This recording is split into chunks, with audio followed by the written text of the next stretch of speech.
Assalamualaikum warahmatullahi wabarakatuh. Nama saya Ulpiani. Saya dari kelompok 1 mata kuliah tafsir yang akan membahas tentang surah Ali Imran ayat 190 yang berbunyi, Bismillahirrahmanirrahim. Inna fi khalqis samawati wal ardi wa ikhtilafil laili wan nahari la ayatil liulil albab. Yang artinya, sesungguhnya dalam penciptaan langit dan bumi dan silih bergantinya malam dan siang terdapat tanda-tanda bagi orang yang berakal. Asbabun nuzul dari surah Ali Imran ayat 190. At-Tabarani dan Ibnu Hatim meriwayatkan dari Ibnu Abbas radhiyallahu anhu bahwa orang-orang Quraisy datang kepada orang-orang Yahudi dan bertanya, bukti-bukti kebenaran apakah yang dibawa Musa alaihi salam kepadamu?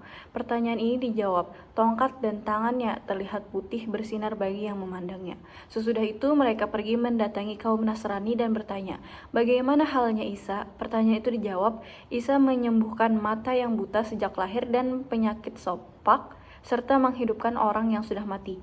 Selanjutnya mereka mendatangi Rasulullah SAW dan berkata, mintalah kepada Tuhanmu agar bukit Sopa itu menjadi emas untuk kami. Maka berdoalah Nabi Muhammad SAW kepada Allah Subhanahu wa Ta'ala, dan turunlah ayat ini mengajak agar mereka memikirkan langit dan bumi tentang kejadiannya, hal-hal yang menakjubkan di dalamnya seperti bintang-bintang, bulan dan matahari, laut, gunung, pohon, dan binatang.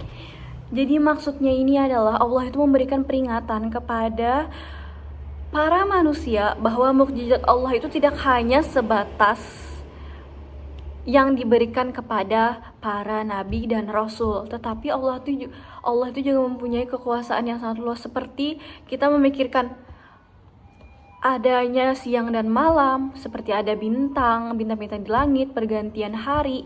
Itu juga menunjukkan bahwa kekuasaan Allah itu sangat luas. Jadi kita tuh tidak hanya ingin meminta pembuktian kepada para nabi, tetapi kita memandangi sekeliling kita bahwa Allah itu sangat luar biasa, sudah menciptakan semuanya teratur dan sangat teliti. Pandangan para mufassir terhadap Quran Surah Ali Imran ayat 190. Menurut Syekh Imam Al-Qurtubi, Allah Subhanahu wa Ta'ala memerintahkan kita untuk melihat, merenung, dan mengambil kesimpulan pada tanda-tanda ketuhanan, karena tanda-tanda tersebut tidak mungkin ada kecuali diciptakan oleh yang maha hidup, yang maha suci, maha menyelamatkan, maha kaya, dan tidak membutuhkan apapun yang ada di alam semesta ini. Dengan meyakinkan hal tersebut, maka keimanan mereka bersandarkan atas keyakinan yang benar dan bukan hanya sekadar ikut-ikutan. Oke, selanjutnya menurut Ahmad Mustafa Al-Maragi, sesungguhnya dalam tatanan langit dan bumi serta keindahan perkiraan dan keajaiban ciptaannya, dalam silih bergantinya siang dan malam secara teratur sepanjang tahun, yang dapat kita rasakan secara langsung pengaruhnya pada tubuh kita dan cara berpikir kita, karena panas matahari, dinginnya malam, dan pengaruhnya pada dunia flora dan fauna dan sebagainya merupakan tanda dan bukti yang menunjukkan keesaan Allah, kesempurnaan pengetahuan dan kekuasaannya. Dan yang terakhir, menurut Muhammad Quraisy Shihab, ayat ini mengundang manusia untuk berpikir, karena sesungguhnya dalam penciptaan, yakni benda-benda angkasa seperti matahari, bulan, dan jutaan gugusan bintang yang terdapat di langit, atau dalam pengaturan sistem kerja langit yang sangat teliti, sehingga kejadian dan perputaran bumi pada porosnya yang melahirkan silih bergantinya malam dan siang, perbedaannya baik dalam masa maupun dalam panjang dan pendeknya, terdapat tanda-tanda kemahakuasaan Allah bagi ulul albab, yakni yaitu orang yang memiliki akal yang murni. Oke, selanjutnya pengertian ulul albab.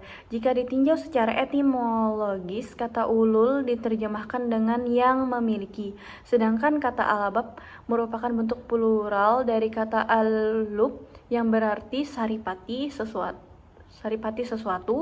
kacang, Misalnya memiliki kulit yang menutup isinya, sehingga isi kacang tersebut dikatakan lub. Itu istilahnya.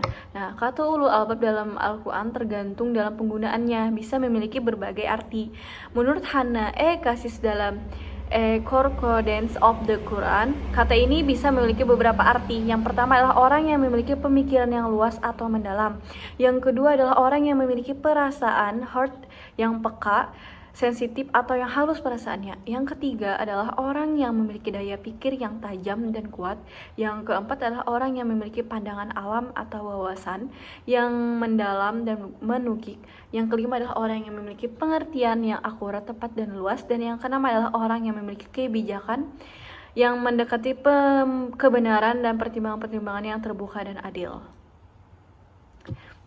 Jadi kesimpulannya dari pengertian ulul albab itu adalah bahwa ulul albab adalah orang yang berakal, memiliki pikiran, perasaan, dan hati, namun bukan hanya sekedar orang yang tidak hanya sekadar memiliki, tetapi menggunakannya secara maksimal sehingga mampu memperoleh ilmu pengetahuan dan wawasan luas serta pandangan yang Oke, selanjutnya yang terakhir itu membahas tentang implikasi ayat dengan pendidikan berdasarkan Quran Surah Ali Imran ayat 190. Jadi kesimpulan dari Quran Surah Ali Imran ayat 190 ini membahas tentang ulul albab, yaitu orang-orang yang berpikir atas ciptaan segala cipta-ciptaan yang Allah ciptakan. Dan yang di sini bagaimana mengimplikasikannya ke dalam pendidikan. Jadi di sini kita itu sebagai guru kita tidak hanya mengajarkan ilmu tentang keduniaan kepada siswa yang berpaku pada buku saja, tetapi kita juga mengajarkan kepada mereka, kita mengenalkan kepada mereka, ini loh ciptaan Allah, kita melihat sekeliling kita, ini seperti ciptaan Allah, betapa kuasanya Allah dalam menciptakannya segala sesuatu dengan pergantian siang malam, tahun, hari, yang itu memang secara teratur dan secara teratur dan teliti Allah ciptakan. Jadi kita meningkatkan kesadaran siswa bahwa semuanya ini adalah milik Allah dan semuanya adalah karena Allah. Dan kemudian kita juga sebagai guru, kita tuh juga harus selalu kita berpikir, kita menginovasi diri kita, bagaimana cara mengajar yang baik, terus kita bagaimana kenapa sih ada siswa yang nakal atau kenapa. Jadi semuanya atas kuasa Allah, dan kita bagaimana cara kita menghadapinya. Kemudian sebagai seorang siswa, kita juga harus memiliki sifat ulul albab, yaitu kita tuh harus selalu berpikir, kita tuh juga selalu berpikir dan menanamkan rasa keingintahuan kita. Tapi kita tidak hanya berpikir dalam hal yang tentang keilmuan, tentang dunia saja, tapi kita juga harus berpikir, oh ini ciptaan Tuhan. Kita harus berpikir, kita juga harus sadar bahwa kita juga harus mengingat Allah, dan kita juga harus mengingat apa saja yang sudah Allah ciptakan di dunia ini, dan untuk meningkatkan rasa syukur kita sebagai manusia. Terus tuh